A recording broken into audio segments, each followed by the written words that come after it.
Bonjour, ça faisait un peu de temps, je suis pas mal occupé en ce moment. Et pour reprendre un petit peu, je vais parler d'un ouvrage hors commerce en fait.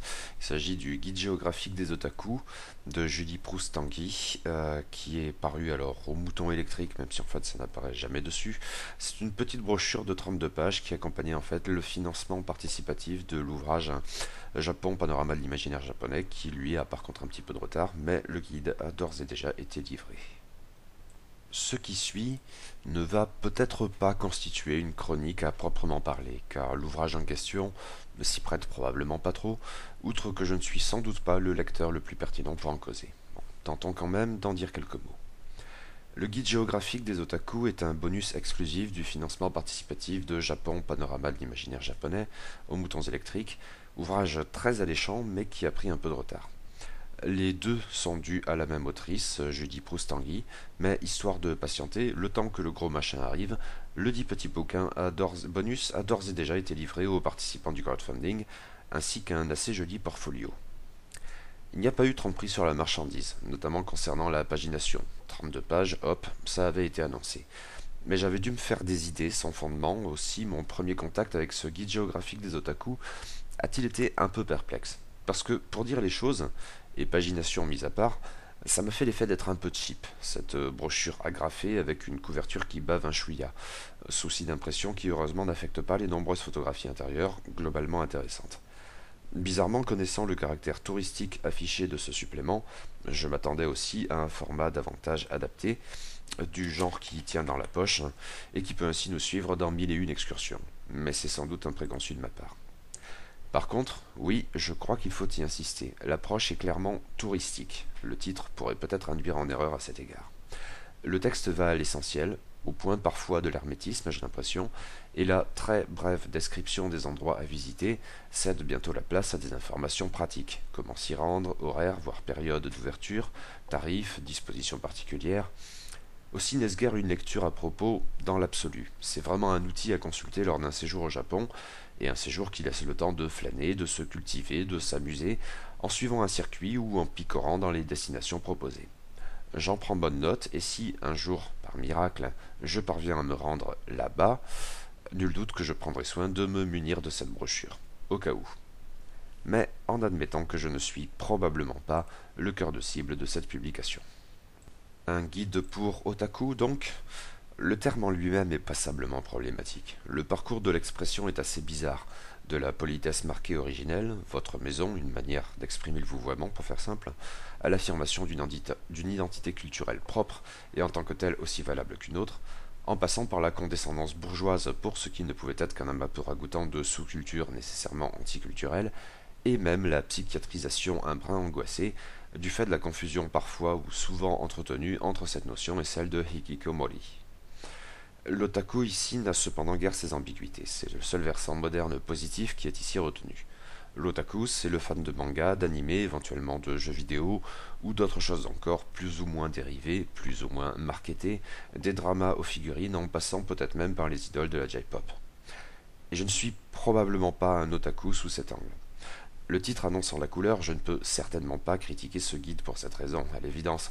J'espère cependant que le panorama sera adopté un point de vue plus élargi, et que la plus grande ampleur du texte saura éviter les écueils du discours parfois bien trop hermétique pour qui n'a pas l'heure de faire partie des initiés, écueils qui m'ont semblé récurrents dans le présent petit bouquin. Ceci étant, ce ressenti personnel, et qui en tant que tel ne saurait sans doute pas permettre de déduire quelque conclusion que ce soit, je n'ai pas eu à en pâtir sur l'ensemble de cette brochure, ou en tout cas pas au même degré. Le guide est en effet découpé en 3 parcours touristiques, certes au prisme otaku marqué, mais seul le deuxième, animé manga Seishi Junrei, l'est au point où je me suis senti totalement perdu. Mes connaissances en manga sont très limitées, celles en animé sont peu ou prou inexistantes. Cela n'a pas facilité mon immersion dans ces quelques pages saturées de références qui m'échappent. Je ne peux guère me raccrocher qu'à un Totoro par ici, à un Tezuka par là, éventuellement la moto de Kaneda, mais seulement si elle est à l'arrêt. C'est un monde que je ne maîtrise pas le moins du monde, au plan des références et plus encore des codes. Si je voulais faire une blague vraiment navrante, je dirais que tout ça pour moi c'est du chinois, mais vous avez de la chance, la maison Nebalia ne tolère que l'humour de qualité. Ceci étant, cette brochure n'a pas constitué une révélation à cet égard. Depuis que je me suis relancé dans des études de japonais avec des collègues bien plus jeunes, et c'est peu dire, j'ai eu nombre d'occasions de constater qu'un fossé nous séparait dans notre goût pour le Japon comme dans les représentations que nous nous en faisons. Ceci bien sûr sans qu'aucune de ces approches ne soit en tant que telle plus pertinente qu'une autre. Avoir été pile poil dans la génération qui en France s'est prise en pleine poire l'essor du manga et des animés n'y a strictement rien changé. Je suis tout simplement passé à côté. Et ce qui me tire vers le Japon, c'est bien davantage la littérature et le cinéma, disons.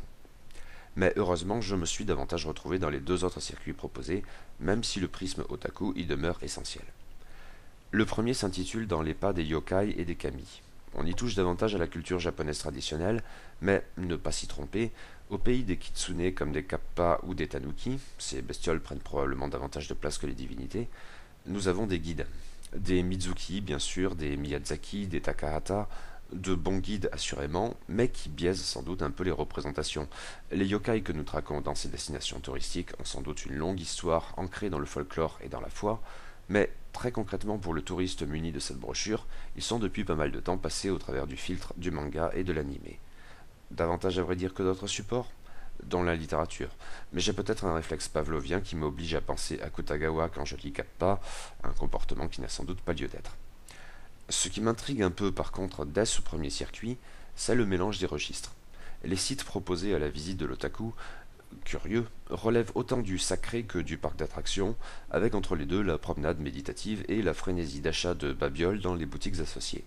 Je suppose qu'il en faut pour tous les goûts, mais le guide géographique des otaku vibre assez souvent d'un enthousiasme marqué pour tel produit dérivé, ce qui ne me parle absolument pas. Bien sûr, le deuxième circuit est celui où cette dimension est la plus marquée. Le troisième et dernier circuit s'intitule Silence on tourne et porte comme de juste sur le cinéma japonais. Cela aurait pu être la partie la plus évocatrice à mes yeux, mais peut-être pour cette raison, en fait, je l'ai trouvée finalement plus frustrante qu'autre chose. Il y a de très bonnes idées d'excursions touristiques, mais relativement éparses, ce qui peut parfois avoir l'avantage de l'inattendu. Bon, mais il y a aussi de l'attendu, hein. Vous vous en doutez, difficile de manquer Godzilla dans ces pages, et on ne s'en plaindra pas. Mais pour le coup, le gros lézard atomique est probablement ici le point d'ancrage de l'approche otaku de ces visites. Le ton, pour le reste, est finalement assez différent de ce qui précède. Je ne doute pas un seul instant de la compétence en ces matières de Julie Proust-Tanguy, et j'apprécie son enthousiasme que certains trouveront sans doute communicatif et à bon droit. Le problème, c'est moi. Je ne suis sans doute pas le cœur de cible de ce guide. Dès lors, il m'a régulièrement paru hermétique, soit parce que les références me manquaient très régulièrement, soit parce qu'elles débouchaient sur une sorte de consumérisme geek auquel je ne suis pas forcément insensible de manière générale. Merde, je suis un rôliste, et j'aimerais bien taquiner davantage la figouze, il semblerait que ce soit en cours d'ailleurs, mais qui en l'espèce me laissait tout de même pantois. Forcément, ça doit venir du premier problème. La densité nécessaire du texte, la destination doit être motivée en deux lignes, et la place accordée aux informations techniques n'ont bien sûr rien arrangé me concernant. Mais tout cela doit faire son office pour l'otaku cible, dont j'imagine qu'il en retirera quelque chose, un appui bienvenu pour un touriste éventuellement différent. Le scepticisme du Nébal tient à ce qu'il s'agit d'un animal tristement casanier, le séjour au Japon c'est pas pour tout de suite, et peut-être un peu trop frileux ou en tout cas ignare dans les registres culturels qui fondent la figure de l'otaku. En tant que tel, il m'est impossible d'en conclure quoi que ce soit pour d'autres lecteurs touristes. J'espère cependant, et je suppose, que, le moment venu, Japon Panorama d'imaginaire japonais saura davantage me parler, avec une ampleur autorisant bien mieux l'immersion et le ravissement du lecteur non initié mais curieux, et tant qu'à faire avec un fond et une forme dépassant le seul projet touristique pour inclure davantage d'analyse. Les deux titres n'ont à l'évidence pas le même propos, après tout.